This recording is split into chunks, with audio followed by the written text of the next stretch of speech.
Assalamualaikum warahmatullahi wabarakatuh. Hai teman-teman, hai Sobat Himape, selamat datang di podcast Himape. Lebih dari sekedar suara. Nah teman-teman, kali ini merupakan episode ke-9 dari podcast Himape FIP UNM periode 2024-2025. Nah teman-teman, kali ini juga kita sudah memiliki narasumber yang sangat luar biasa. Kenapa? Karena narasumber kita kali ini merupakan lulusan administrasi pendidikan FIP UNM yang berhasil melanjutkan studinya ke luar negeri, tepatnya di Korea Selatan. Wah, luar biasa sekali ya teman-teman.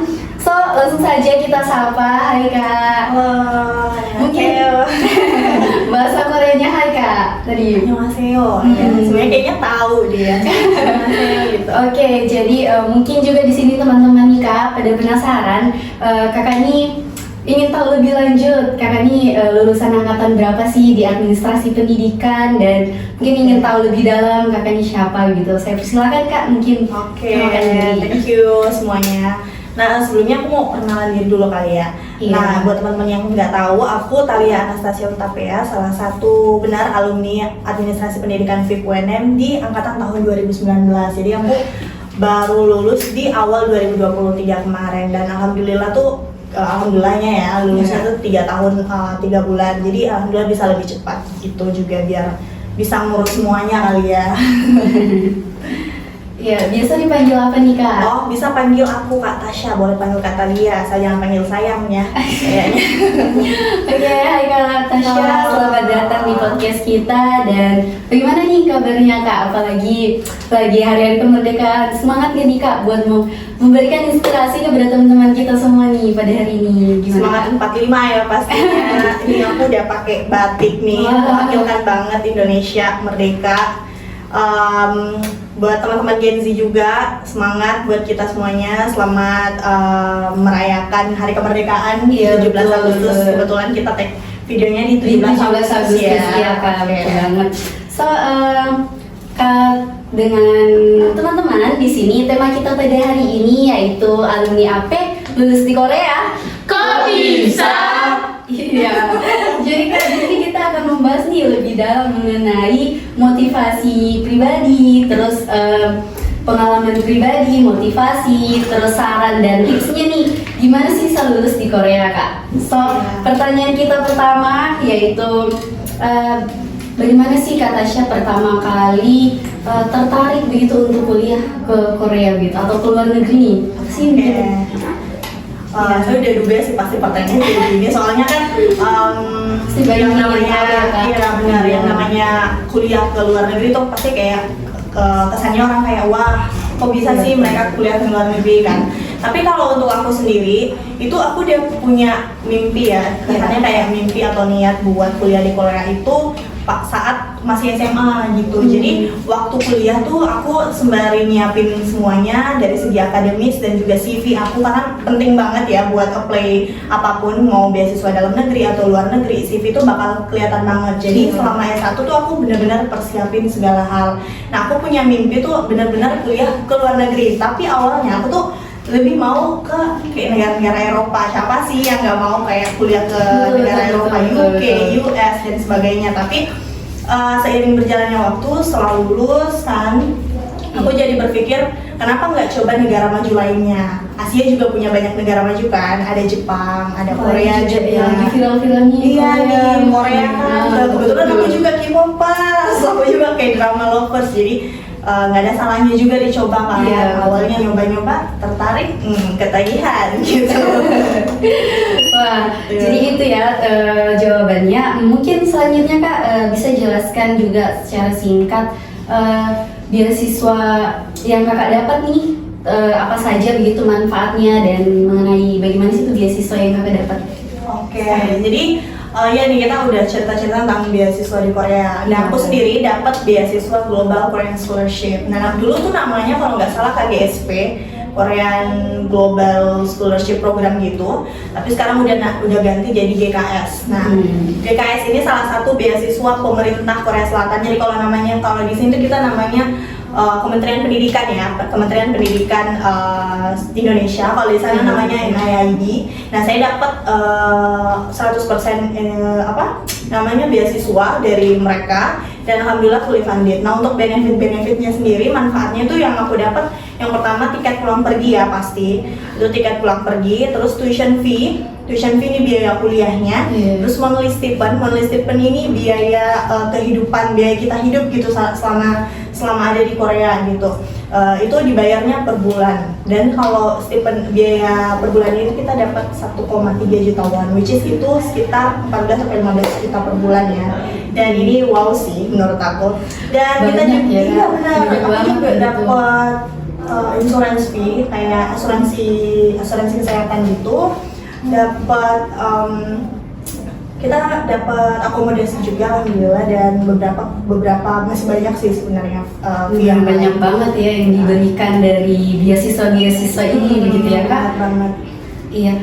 Selanjutnya nih Kak, mungkin kita juga pengen tahu nih, adakah motivasi khususnya Kakak nih kenapa bisa begitu beasiswa gitu, kayak tertarik untuk beasiswa ke luar negeri nih? Kira ada motivasi atau role model yang dilihat sama Kakak gitu? Oke ya, benar banget. Penting banget, aku udah sering bilang ini ke setiap kegiatan yang aku datangi, kalau role model atau contoh motivator tuh penting banget ya. Yeah. Jadi kita tuh bisa bergerak maju karena kita punya contoh gitu. Kita punya impian biar bisa kayak orang ini atau bisa lebih dari orang ini. Nah, aku sendiri sebenarnya dulu awal tuh nggak punya pendirian motivator kayak gimana, tapi semenjak kuliah aku tuh punya motivator Ibu Farida. Kalian pasti tahu kan? Nah, Ibu Farida ini salah satu mantan ketua jurusan di AP, dan beliau juga kebetulan track record pendidikannya keren banget, dimana dia S2 dan S3-nya di luar negeri, di Belanda dan juga di Australia, dan itu bikin aku jadi termotivasi gitu buat kuliah ke luar negeri. Kalau ibu di zamannya aja bisa, kenapa di zaman kita nggak bisa kan? Betul, apalagi zaman sekarang teknologi lebih berkembang, kita jadi bisa mempermudah untuk searching dan segala macamnya Kak. Iya. Terus Kak, kayak bisa tahu tentang website dan segala macam perihal beasiswa itu di mana sih Kak?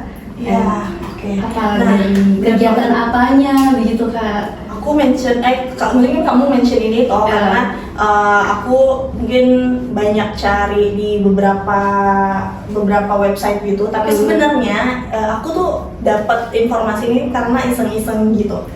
Tahu kan kalau misalnya TikTok, tahu TikTok kan? Iya. TikTok kalau kita sering cari informasi yang terkait pendidikan, maka FYP kalian yang terkait juga pendidikan pasti kan. So waktu aku scroll gitu, aku cari beberapa informasi beasiswa yang memungkinkan buat aku daftari, yang kualifikasinya cocok untuk aku, dan kebetulan aku bisa daftar lah gitu. Ada beberapa kayak misalnya Max di Jepang, ada Turkish Scholarship di Turki, ada GKS juga di Korea, dan beberapa beasiswa lainnya. Dan kebetulan aku ikuti beberapa kayak AAS di Australia juga, tapi aku nggak lolos ya gitu. Jadi aku daftar dari searching sendiri gitu.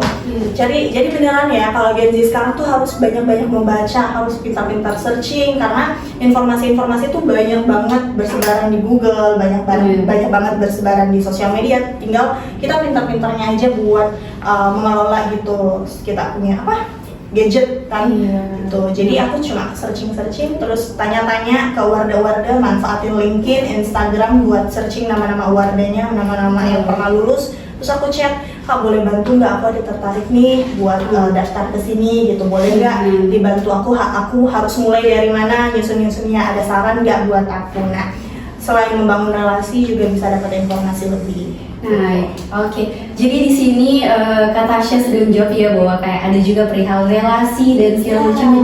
Nah, Kak mungkin bisa beritahu nih kepada teman-teman, gimana sih bisa lebih mengembangkan perihal relasi? Apakah contohnya kan pasti Kakak nih salah satu demisioner juga nih di himpunan. Apakah himpunan memberikan dampak juga nih buat Kakak dalam karirnya selama ini atau gimana Kak? Sehingga bisa seperti ini gitu Kak? Iya, benar banget, betul banget yang dikatakan tadi. Kalau misalnya organisasi ini berdampak banget buat aku sendiri, tidak hanya daftar S2 aja, dari aku kerja kemarin, dari aku nyusun CV, itu benar-benar membantu banget. Aku FYI juga ya, tadi belum dikenalin nih. Aku Hima AP periode 2001-2002 dan terus aku menjabat sebagai sekretaris bidang 2 pengembangan minat dan bakat yang berfokus pada minat dan bakat mahasiswa-mahasiswa AP ya. Iya. Dan dari pengalaman-pengalaman ini itu bisa mengantarkan aku buat jadi kayak ada esainya gitu. Esainya itu benar-benar. bisa aku gunakan buat Di daftar CV dan iya, sebagainya, daftar ya. beasiswa, terus daftar apa ya, daftar kerja itu Benar. bermanfaat banget. Jadi ini bakal jadi sisi positif kita ke HRD atau misalnya ke reviewer beasiswa. Kalau misalnya kita punya apa ya, kayak jiwa kepemimpinannya bagus, Iya. jiwa relasinya bagus, sudah pernah berorganisasi, terus dalam sosialisasi itu apa bagus gitulah ya intinya. Jadi kayak ya beneran himpunan ataupun organisasi lainnya, nggak harus himpunan, itu benar-benar bermanfaat. Jadi aku harap sih anak-anak zaman sekarang ya, apalagi Gen Z ini lebih banyak lah mencari relasi di luar sana, karena masih banyak hal-hal yang bisa dicari tahu gitu untuk siapa sih diri kita gitu, Iya, mencari jati betul diri lah banget. teman-teman. Dan mungkin selanjutnya Kak, pertanyaan kita mengenai sebelum, adakah tips atau sarannya nih? Oke. Bentar, adakah tips atau saran bagi pendengar yang ingin mencari informasi tentang universitas di Korea Selatan atau beasiswa luar negeri lainnya? Mungkin kayak tadi kan kita ada bahas tuh perihal gimana kakak bisa tahu atau bagaimana gitu. Mungkin lebih tipsnya tuh yang bagaimana begitu Kak? Oke. Nah, kalau tips ini mungkin buat teman-teman ya yang mau lanjut, yang saat ini mungkin lagi S1 terus Iya. mau lanjut S2, atau mungkin ada yang nonton dari SMA juga mau daftar kuliah langsung ke luar negeri. Iya, mungkin lagi searching Iya, terus tuh kita benar. gitu ya. Nah, kalau kuliah nggak harus kuliah ke Korea sih. Kalau kalian Iya. mau kuliah ke luar Luar negeri, negeri. tipsnya satu membaca, perbanyak searching. Itu penting banget. Kenapa? Karena semua informasinya itu udah jelas, tinggal kita aja nih gimana caranya buat nentuin itu. Nah, kalau udah dapat informasinya, Iya. udah tahu gimana requirement yang diminta, kriteria seperti apa, dan ya, si beasiswanya ini cari yang seperti apa. Nah, waktunya tuh kita yang menyesuaikan dengan persyaratan itu. Misalnya dia minta TOEFL atau sertifikat kebahasaan minimal skor sekian-sekian. Nah, kita kejar lah. Iya. Kejar sertifikat bahasa Inggrisnya, kejar sertifikat bahasa Koreanya, atau bahasa Jepang, atau ATC dan yang lainnya. Itu make sure semuanya udah lengkap. Dan misalnya dia ada additional dokumen yang kayak misal dia minta dokumennya diterjemahkan dalam bahasa Inggris Iya, atau bahasa Korea, itu sedetail itu pun harus diperhatikan ya teman-teman. Jadi selain itu juga yang paling pertama sih yang mungkin menurut aku bikin aku lulus tuh esai. Karena Iya, aku nyusun esai itu benar-benar sampai 3-4 bulan, 7 kali grammar checking, 2 kali proofreading, dan finalisasi dari dosen juga. Dan itu benar-benar panjang banget sistemnya. Padahal kalau dipikir tuh esai itu cuma 2 lembar loh guys. Iya, tapi sangat lama ya di persiapannya, sampai berapa kali grammar, datangin dosen, bolak-balik gitu ya Kak? Jadi esai, terus belajar bahasa sih paling penting, karena interviewnya tuh dalam bahasa Inggris pasti. Itu internasional, Iya. bahasa internasional kita kan juga. Jadi selain bahasa, grammar checking ya benar, esainya kalian harus dicek baik-baik. Terus searching, membaca, terus apalagi ya? Aku juga saranin sih perbanyak public speaking. Oke. Biar bisa membantu gitu. Terus perbanyak personal branding, karena siapa tahu juga kan kalau kayak LPDP. Aku juga daftar LPDP kemarin. Kayak LPDP tuh biasa mereka bakal searching background check kita di Instagram, di sosial media. Jadi kalau misalnya apa yang kalian posting di Instagram itu bakal berpengaruh banget buat kalian daftar LPDP. So menurut aku personal branding yang kalian create itu bisa membantu sih buat daftar apalagi beasiswa. Iya, jadi teman-teman, ini juga buat teman-teman yang kayak mempunyai mimpi yang besar, persiapannya juga tentunya harus sangat besar ya. Kayak banyak yang harus dipersiapkan dan jangan malas-malas teman-teman. So, lanjut nih Kak, kita pertanyaan selanjutnya. Sebelum berangkat ke Korea, mungkin ada kayak yang dipersiapkan secara khusus begitu Kak? Apa nih? Yang kayak sementara ini kan mungkin tanggal berapa sih Kak berangkat? Aku berangkat tanggal 29 nih, 29. 12 hari lagi kalau nggak Iya. salah ya. Iya. Ya mendekat lah ya Kak. Jadi ada persiapan apa nih Kak? Yang lagi Apa ya? disiapkan gitu. Sebenarnya kalau saat ini tuh udah nggak terlalu banyak ya, karena kan udah mendekati. Kemarin-kemarin tuh persiapannya paling postil dokumen, karena ijazah-ijazah kita kan nggak kepake ya di luar negeri, soalnya bahasa Indonesia. Jadi make sure itu dalam berbahasa Inggris, ijazah-ijazahnya nggak, dokumen-dokumennya lah dalam bahasa Inggris, akta kelahiran, kakak dan sebagainya. Terus yang kedua, aku bikin visa. Itu lama banget ya prosesnya, karena nunggu approval dan sebagainya. Paspor juga harus make sure udah ada dan sebagainya. Terus aku persiapannya juga, oh iya FYI aku kelas bahasa dulu 1 tahun nih.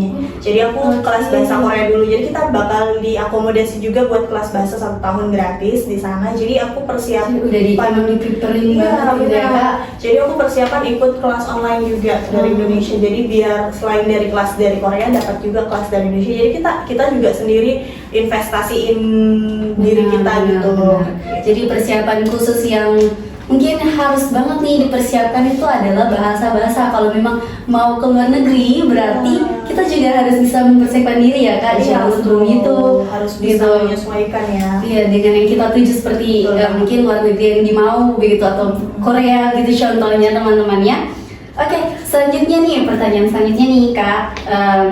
Mungkin terakhir, selanjut dan terakhir nih, Kak. Oke.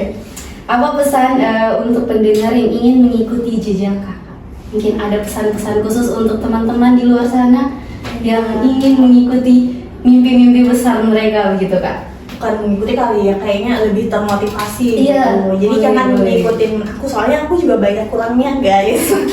Jadi Setidaknya mereka termotivasi iya, begitu benar. dengan aku harapannya jejak tuh Kakak gitu. teman-teman tuh bisa selain mengikuti ya, kalau mau ada yang ngikutin aku nggak apa-apa sih. Tapi bagusnya tuh lebih termotivasi dan lebih baik lagi ya. Nah kalau pesan aku tolong banget akademiknya diperbaiki lagi. Itu paling penting ya guys, karena benar-benar di semua beasiswa, kalau mau, ini konteksnya beasiswa ya, Iya, Kak. kalau mau apply beasiswa tuh IPK tuh penting banget. Jadi make sure nilai kalian itu tetap oke, di atas 3,5 lah minimal. Terus perbanyak relasi, itu penting banget. Masuk ke organisasi sebisa kalian, ikuti minat dan bakat yang kalian bisa. Soalnya kayaknya banyak sih di jurusan sendiri tuh bisa mewadahi itu kan. Iya benar, minat bakat dari teman-teman. Iya, gitu himpunan which is sekecil himpunan pun itu bisa mewadahi minat dan bakat kalian, dan siapa tahu dari himpunan kalian bisa naik ke ke fakultas, ke Iya. universitas dan Benar, sebagainya. benar, Terus benar. kalian bisa pegang sertifikat itu, bisa jadi manfaat juga.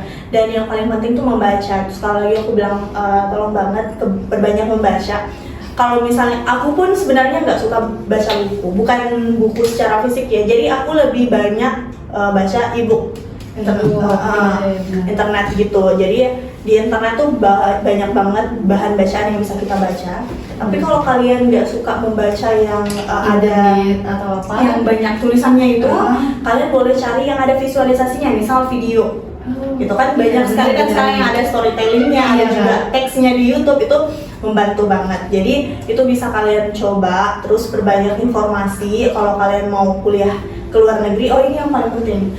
Kalau kalian mau kuliah ke luar negeri, jangan berpikir kalau kuliah ke luar negeri itu cuma mau keren-keren doang, gitu kan. Kuliah ke luar negeri itu FOMO ya, iya, kayak misalnya dia mau ke luar negeri itu kayaknya keren deh, dibiayai ke luar negeri, ambil dekat-dekat salju, pengen inilah, pengen itu, tapi lurusin niat dulu. Iya, betul. Apakah memang benar-benar kuliah ke luar negeri ini yang kalian butuhkan? Soalnya di sana kan budayanya udah beda, bahasanya Iya, beda, dan jangan sebagainya. sampai karena FOMO jadi ikut-ikutan dan terkaget lah Iya, dengan udah kenyataan. kaget, Iya. kuliahnya nggak selesai, beasiswanya diambil, Iya, potong gitu dan sebagainya. Jadi lurusin niat dulu, Iya. terus make sure semuanya udah lengkap, baru deh coba apply. Tapi yang paling penting untuk sekarang mahasiswa sekarang mungkin akademik dan juga relasinya dibagusin. Gitu. Oke, itu terakhir dari Kak Thalia nih buat teman-teman semua. Terima kasih banyak juga Kak Tasya. Mohon maaf. Terima kasih banyak kepada narasumber kita yang telah hadir pada hari ini, dan juga untuk website-websitenya nanti kita berikan di deskripsinya, dan juga jangan lupa pantau terus akun media sosial dari Hima AP FIP UNM yang akan memberikan teman-teman informasi mengenai beasiswa-beasiswa selanjutnya. Dan jangan lupa teman-teman like, komen, dan subscribe. Sampai jumpa di episode selanjutnya.